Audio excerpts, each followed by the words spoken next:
शीघ्र पतन क्या होता है? क्या इसके लिए आप घरेलू उपाय कर सकते हैं? कौन सी टेक्निक से परमानेंटली ठीक कर सकते हैं? कौन कौन सी दवाइयाँ इस पे काम करती हैं? तो इस वीडियो में यही सब हम डिस्कस करेंगे। मैं हूं डॉक्टर अली और मैं पिछले 26 सालों से इस दिल्ली में प्रैक्टिस कर रहा हूं। मेरी कोशिश रहती है कि कम से कम दवाइयों में पेशेंट की सेक्सुअल प्रॉब्लम का जड़ से समाधान किया जा सके। तो शीघ्र पतन, जैसे नाम से पता है, शीघ्र पतन यानी कि जल्दी पतन होना। और डेफिनेशन के हिसाब से चलें तो 1 मिनट से कम में अगर डिस्चार्ज हो रहा है मोस्ट ऑफ द टाइम, यानी ज़्यादातर केसेस में। ये नहीं कि आप कभी गए और अब आप टेंशन में है, कोई जल्दबाजी और 1 मिनट लगाने आपको जल्दी डिस्चार्ज हो गया, तो ये कोई शीघ्र पतन नहीं है, ना ही कोई बीमारी है, एक नॉर्मल कंडीशन है, वो अपने आप ठीक हो जाती है, उसको इलाज की ज़रूरत नहीं होती। अब 1 मिनट है और उनको उसके कारण से फ्रस्ट्रेशन हो रहा है, हताशा हो रही है, दोनों हस्बैंड वाइफ को उनका सेटिस्फेक्शन नहीं हो रहा, तो फिर इलाज की ज़रूरत होती है और ये फिर एक बीमारी है। उसके लिए कुछ समाधान है जो मैं इस वीडियो में आपको आगे बताने वाला हूँ। सबसे पहले इसके कारण समझ लेते हैं। तो भाई देखो, लड़कों में अगर बात करें जिनकी शादी नहीं हुई है, तो लड़कों में तो सबसे बड़ा कारण होता है एक्साइटमेंट या जल्दबाजी। उन्हें इतना ज़्यादा एक्साइटमेंट होता है क्योंकि करने को तो मिलता नहीं, कभी कभार मौका लगता है तो वो जाते ही शुरू हो जाते हैं, पहले ही इतने ज़्यादा विचार मन में आ रहे होते हैं, हॉट चैट चल रही होती है, ऐसे करेंगे वैसे करेंगे, तो जाते ही फुस। ठीक है, तो ये भी कोई बीमारी नहीं है, ये हो गया एक्साइटमेंट के कारण। इसको किसी इलाज की ज़रूरत नहीं है लड़कों में अगर ऐसा सच हो रहा है, क्योंकि एक इतने दिन में जब उन्हें मौका मिला है, तो मैंने बोला कि कम से कम 70% ऑफ द टाइम उनका अगर 1 मिनट से कम हो रहा है और सेटिस्फेक्शन नहीं हो रहा तो प्री मैच्योर, तो ये कोई प्री मैच्योर नहीं है। तो इसके लिए अगर जुगाड़ की बात करें तो आप मस्टरबेशन करके जाएं, एक्साइटमेंट आपका कम हो जाएगा। ठीक है, या आप दोबारा दूसरी बार ट्राई कर लें तो दूसरे राउंड में आपका टाइम बढ़ जाएगा। या कोई आप स्प्रे वगैरह अपने जो लव ट्रायंगल है नीचे सील वाला एरिया लिंक का, वहाँ थोड़ा बहुत यूज़ कर लें 10 मिनट पहले, तो टाइम बढ़ जाएगा। कुछ ऐसे एक्स्ट्रा टाइम वाले कंडोम होते हैं, उसमें भी वही जेली लगी होती है सुन करने वाली, तो वो सुन कर देगी उस एरिया को, कंडोम यूज़ करेंगे तो फिर आपका टाइम बढ़ जाएगा। तीसरा ये है कि जल्दबाजी मत करो। जल्दबाजी करोगे, जितनी जल्दबाजी उतने कम टाइम। ये होता है, हड़बड़ाहट नहीं होनी चाहिए, सेफ प्लेस होना चाहिए, दोनों की मर्ज़ी होनी चाहिए, कोई भी डर नहीं होना चाहिए मन में कि कैमरा छुपा हुआ है कोई देख लेगा, अदरवाइज़ फिर टाइम कम ही जाना है। दोनों की मर्ज़ी होगी, पार्टनर कोऑपरेटिव होगा, साथ दे रहा होगा, तो आपका टाइम बढ़ेगा। आपके पास टाइम की कमी है, आपको आधे घंटे में सब कुछ निपटाना है, वापस जाना है, वो टाइम कम होगा ही होगा, दिमाग को मैसेज जाएगा इस काम को जल्दी निपटाओ, और जल्दबाजी या हड़बड़ाहट में फिर वो टाइम कम आएगा। तो ये भी कोई बीमारी नहीं हुई।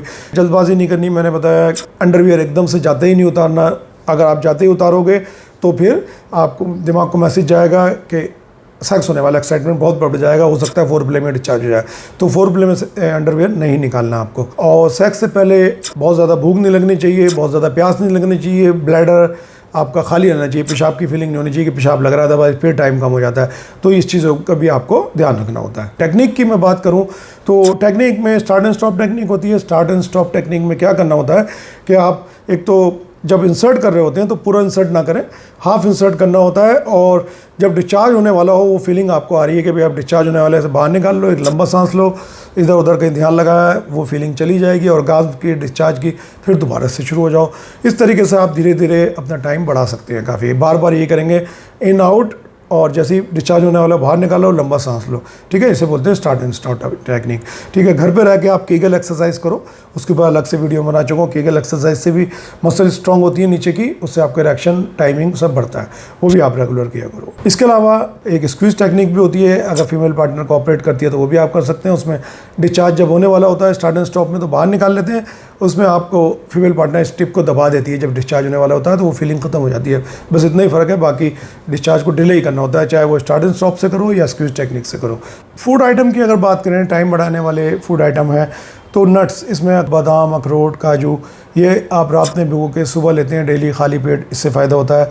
हरी प्याज या उसको पीस कर उसका पानी, हरे प्याज के बीज यूज़ करते हैं खाने से पहले, उससे भी आपको फ़ायदा होगा। तरबूज, गाजर, जिंजर, गार्लिक यानी कि लहसुन खाली पेट सुबह खासकर, अंडे, शहद, इन सब से फ़ायदा होता है। पर ये कोई दवाई नहीं है, इसको आप रेगुलर लाइफस्टाइल में अपने शामिल करें, डेली डाइट में शामिल करेंगे तो आने वाले टाइम में आपको इसका इंप्रूवमेंट देखने को मिलेगा। ये नहीं कि आपने अभी शुरू करा, आप हफ्ते 10 दिन बाद ही करें, कुछ भी फ़र्क नहीं पड़ा। इसको लंबे टाइम तक यूज़ करना होता है। ये नेचुरल चीज़ें हैं, ठीक है, कोई दवाई सच नहीं है, कोई केमिकल्स नहीं है इसमें कि एकदम से असर करेंगे। ठीक है, उसके लिए फिर अलग से मेडिसिन्स होती हैं, और वो भी मैं तो हर्बल मेडिसिन्स की प्रायोरिटी रखता हूँ। अगर आपको प्री मैच्योर एजैकुलेशन हो भी रहा है तो डॉक्टर के पास जाने से पहले भी ये सारी टेक्निक आपको फॉलो करनी है। उसके बाद भी आपको लगता है 2-3 महीने हो गए और आपका टाइम नहीं बढ़ रहा है तो फिर आप डॉक्टर से मिलके आप अपना इलाज करा सकते हैं। और फिर जो प्री मैच्योर इजैकुलेशन है, एक बार टाइम बढ़ जाएगा तो वो फिर बढ़ा ही रहेगा, क्योंकि प्री मैच्योर इजैकुलेशन या डिस्चार्ज की टाइमिंग एक पैटर्न को फॉलो करती है। अगर शुरू में कम चल रहा है तो कम ही चलता रहेगा, क्योंकि दिमाग को, सिस्टम को आदत हो गई जल्दी डिस्चार्ज करने की। एक बार आदत पड़ जाएगी डिस्चार्ज को रोकने की, लंबे डिस्चार्ज की, तो फिर वही टाइम आपका चलता रहेगा। तो एक बार ठीक हो गए तो काफ़ी लंबे टाइम तक आप इसको ठीक रख सकते हैं नेचुरल प्रोसीजर से, जैसे कि स्टार्ट एंड स्टॉप से, क्लिनिकल एक्सरसाइज से। तो आई होप इस वीडियो से आपकी नॉलेज बढ़ी होगी और आप इस वीडियो को ज़्यादा से ज़्यादा लोगों को शेयर करेंगे। जय हिंद।